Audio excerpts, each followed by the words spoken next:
प्रदेश और देश के नेता जो मूलभूत समस्या है आम आदमी की, रोटी, कपड़ा, मकान, शिक्षा और दवाई, इससे ध्यान भटकाने के लिए ये भारतीय जनता पार्टी के लोग तरह तरह के शगुफा छोड़ा करते हैं। इनके शगुफे में लोग अरुझ जाते हैं, इनका काम हो जाता है।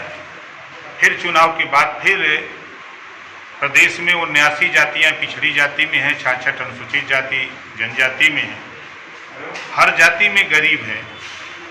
लेकिन आज उठा के देखिए 1931 में जातिवार जनगणना हुई। बाबा साहब डॉक्टर अंबेडकर जी ने संविधान में व्यवस्था दिया कि हर 10 साल पे जातिवार जनगणना होनी चाहिए। लेकिन चाहे कांग्रेस की सरकार रही हो, चाहे जनता दल की, जनता पार्टी की, भाजपा की, कोई भी सरकार हो, जातिवार जनगणना से भाग रही है। भाग क्यों रही है? हमको जुमले सुना के बहका क्यों रही है? आज वर्तमान में 1700 थाने पूरे उत्तर प्रदेश में हैं। 1700 थाने में बिंद का, निषाद का, केवट का, मल्लाह का, प्रजापति का, पाल का, अर्कबंसी का, बंजारा का, बहेलिया का, खंधार का, राजभर का, चौहान का बेटा दिया लेके खोजा जाए तो थाने पर नहीं मिलता है दरोगा। इसकी चर्चा कोई करने को तैयार नहीं है। जो अब्बा जान, भाईजान की चर्चा कर रहे हैं, ये हिस्सेदारी जान की चर्चा कब करेंगे? आज 826 ब्लॉक हैं, उसमें हिस्सेदारी कब मिलेगी? दुनिया के तमाम देशों में गरीबों को शिक्षा फ्री है।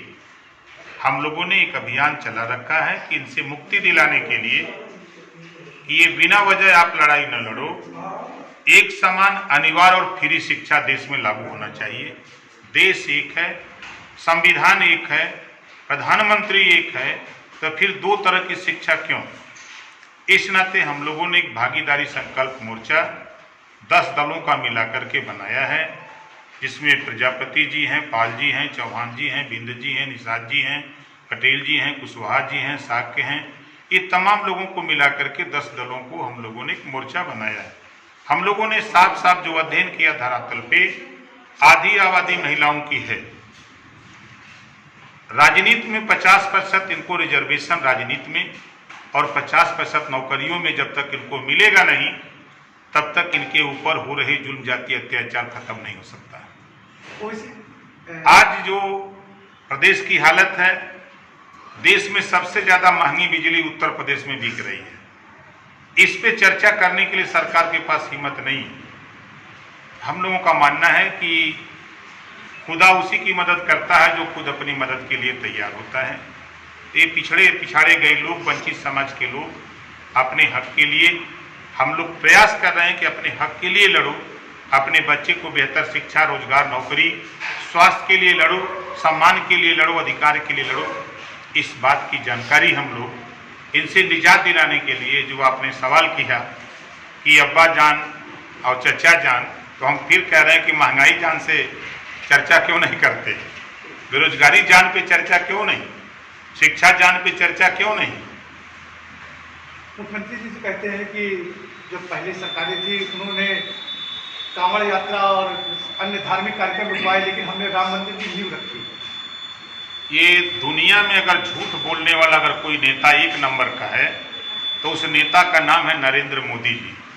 दूसरे नंबर का झूठा अगर कोई आदमी है तो उसका नाम है योगी आदित्यनाथ जी। इन्होंने कहा ना, आपने जो सवाल किया, क्या इसके पहले कांवड़ यात्रा नहीं होती थी? क्या इसके पहले रमजान नहीं होते थे? क्या इसके पहले जो त्योहार साल में पड़ते हैं वो नहीं होते थे? ये सिर्फ जुमला बोलते हैं। अभी इन्होंने जुमला बोला ना कि सभी गरीबों के छत हमने बनवा दिया। और आज भी मैं चुनौती देता हूं योगी आदित्यनाथ जी को, वो कोई गांव चिन्हित कर लें, उस गांव में 25-50 ऐसे परिवार मिलेंगे जो नेताओं के फ्लैश का छत बना करके वो गरीब रह रहा है। ये भाषण दे रहे हैं, ये टीवी में बोल सकते हैं, अखबार में छपवा सकते हैं, लेकिन धरातल पे महंगाई से त्राहिमाम पूरे देश की जनता कर रही है।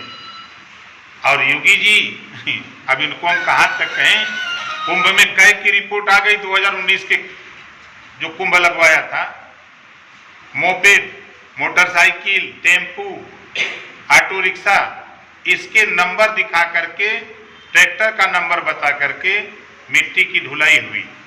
सफाई के लिए जो मशीनें खरीदी गई, आई नहीं, भुगतान हो गया, कैग ने रिपोर्ट दिया, करोड़ों रुपए का घोटाला हो गया। और आज प्रधानमंत्री जी ईमानदार हैं तो उसकी जांच सुप्रीम कोर्ट के वर्तमान जज से करा दें। जिस तरह लालू यादव जेल में है, उसी तरह योगी आदित्यनाथ जेल में होगा।